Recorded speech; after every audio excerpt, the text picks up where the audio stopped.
Freemasons, the Illuminati, the Rosicrucians.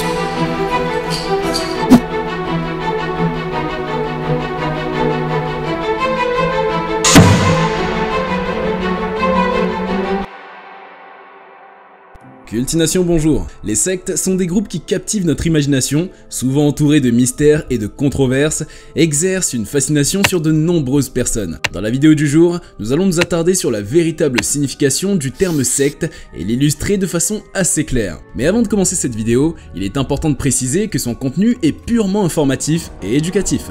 L'objectif de cette vidéo est d'explorer les différentes sectes qui ont eu un impact significatif à travers le monde en fournissant des informations objectives et des faits historiques. Cela étant dit, c'est parti pour la vidéo. Qu'est-ce qu'une secte? Commençons par la signification du mot secte. Que signifie le mot secte? Il trouve son origine dans le latin secta qui signifie voie, parti ou doctrine. Il dérive du verbe latin secor qui signifie suivre un enseignement. Ainsi, étymologiquement, une secte est un groupe de personnes qui suivent une voie ou une doctrine spécifique. Ainsi, l'Église catholique pourrait être considérée comme une secte au sein de la religion chrétienne, de même que le Theravada, se réclamant du bouddhisme le plus orthodoxe, serait une secte bouddhiste. De même, les adeptes de Pythagore formaient une secte, l'école philosophique des Cartésiens était une secte, etc. Tout ceci pour dire que ce mot a existé de tout temps, mais n'avait pas la connotation négative qu'il a de nos jours. Mais nous allons y revenir. Toutefois, la définition de secte reste quelque peu large. Les raisons pour lesquelles les gens rejoignent les sectes peuvent varier.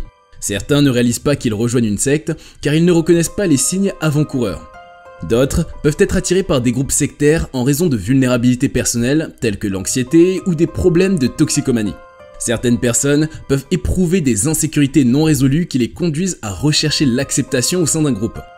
Une fois qu'elles rejoignent la secte, elles sont presque toujours éloignées des influences extérieures et deviennent dépendantes du groupe, constamment suspicieuses envers ces personnes extérieures à la secte qui tenteraient d'émettre des doutes.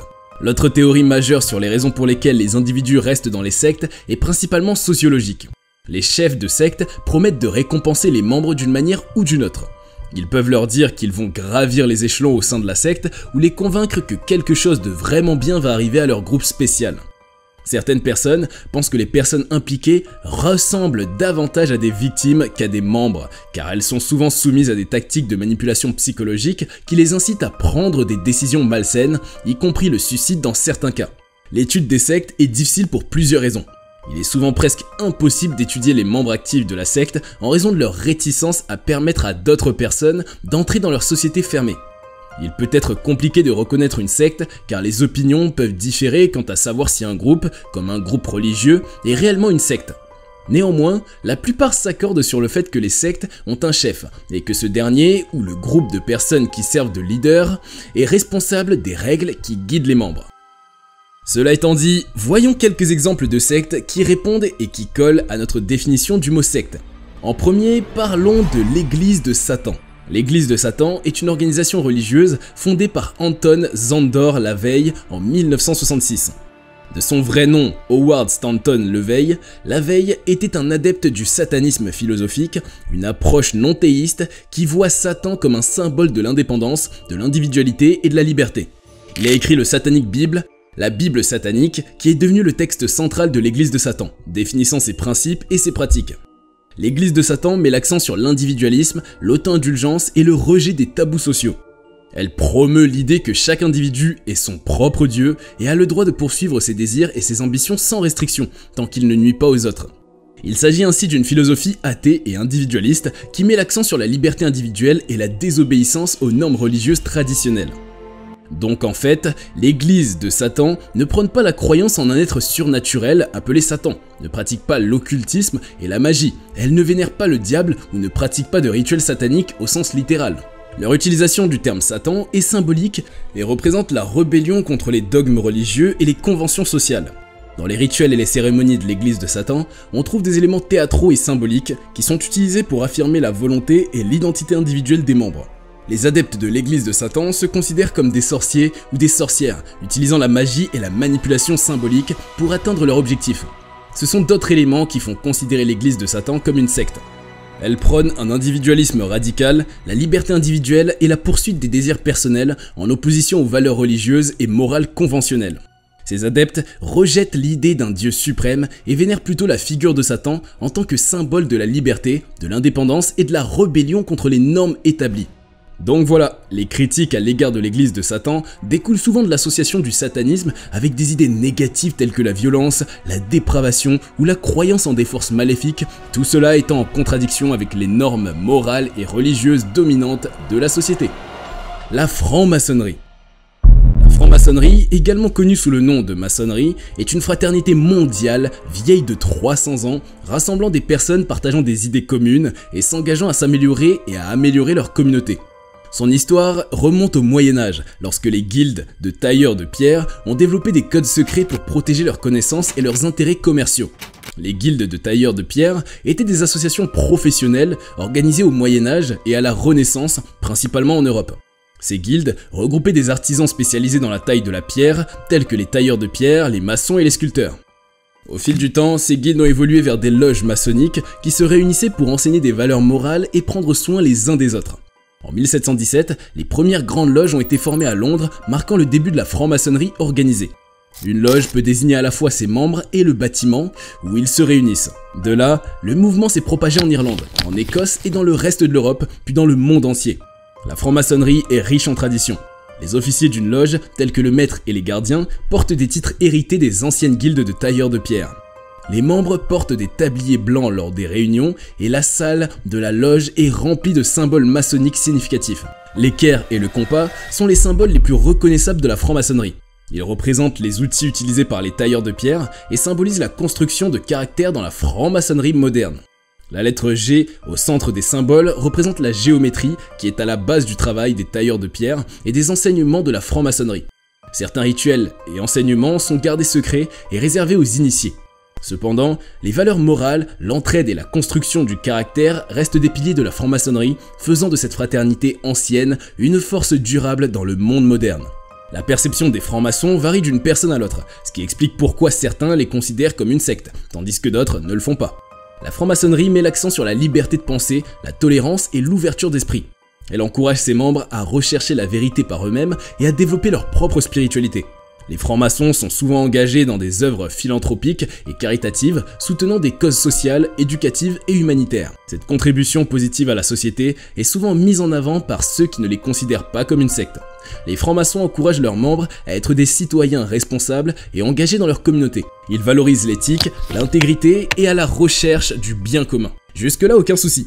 Cependant, ce sont d'autres caractéristiques qui permettent l'assimilation de la franc-maçonnerie à une prétendue secte. Ils sont connus pour garder une grande partie de leurs rituels et de leurs enseignements confidentiels. Cette aura de secret peut susciter des suspicions et alimenter des théories du complot. Elle fonctionne selon un système d'adhésion et d'initiation, avec des rituels spécifiques et des degrés de progression. Ce sentiment d'exclusivité peut donner l'impression à certaines personnes qu'il s'agit d'un groupe ferme et secret. En raison de la présence de francs-maçons dans des postes influents de la société, certains peuvent voir cela comme une preuve d'un pouvoir caché et d'une manipulation des affaires mondiales. L'Église des Saints des Derniers Jours. L'Église des Saints des Derniers Jours, également connue sous le nom d'Église mormone, est une confession religieuse chrétienne qui a été fondée au 19e siècle aux États-Unis. Son histoire remonte au 6 avril 1830, lorsque Joseph Smith, un jeune fermier de l'État de New York, proclama avoir reçu une révélation de Dieu et établit ainsi l'Église. Selon la tradition mormone, Joseph Smith aurait été visité par Dieu, le Père et Jésus-Christ, qui lui aurait donné des instructions pour rétablir le christianisme primitif. Smith aurait ensuite traduit un ensemble de plaques d'or gravées, appelé le Livre de Mormon, qui servirait de complément à la Bible et contiendrait l'histoire religieuse des anciens habitants de l'Amérique. Au fil des années, l'Église des Saints des Derniers Jours s'est développée et organisée autour des principes clés tels que la croyance en un Dieu aimant et miséricordieux, l'importance de la famille, le baptême par immersion, la vie après la mort et la possibilité pour chaque individu de recevoir des révélations personnelles. Depuis sa modeste fondation en 1830, lorsque seulement 6 personnes se sont réunies dans une cabane de rondins dans le nord de l'État de New York, l'Église n'a cessé de croître en nombre de membres et en influence. Elle compte plus de 16 millions de membres à travers le monde. La majorité d'entre eux vivant en dehors des États-Unis. Aux États-Unis, l'Église est classée au 4e rang en termes de nombre de membres parmi toutes les confessions religieuses. Les valeurs fondamentales de l'église de Jésus-Christ, des saints des derniers jours, s'inspirent du christianisme du Nouveau Testament tel qu'il a été enseigné par Jésus et ses apôtres. Bien que l'église ne se rattache pas spécifiquement à une tradition protestante, évangélique, catholique ou orthodoxe, elle partage des valeurs morales, de civilité et de famille similaires à celles de nombreuses confessions chrétiennes. Les membres de l'église trouvent refuge dans les messages d'espoir et de bonheur de l'évangile face à l'instabilité du monde.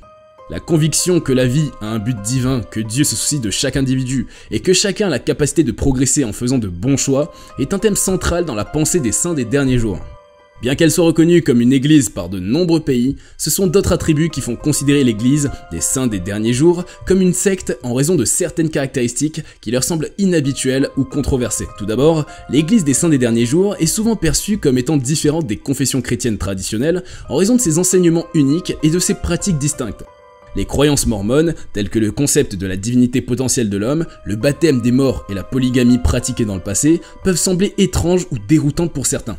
De plus, elle est souvent critiquée pour son fonctionnement centralisé et sa hiérarchie forte. Certains la voient comme une institution contrôlante qui exerce une influence considérable sur la vie de ses membres. Les directives strictes en matière de moralité, de comportement et de participation active peuvent être perçues comme une forme de manipulation ou de contrôle.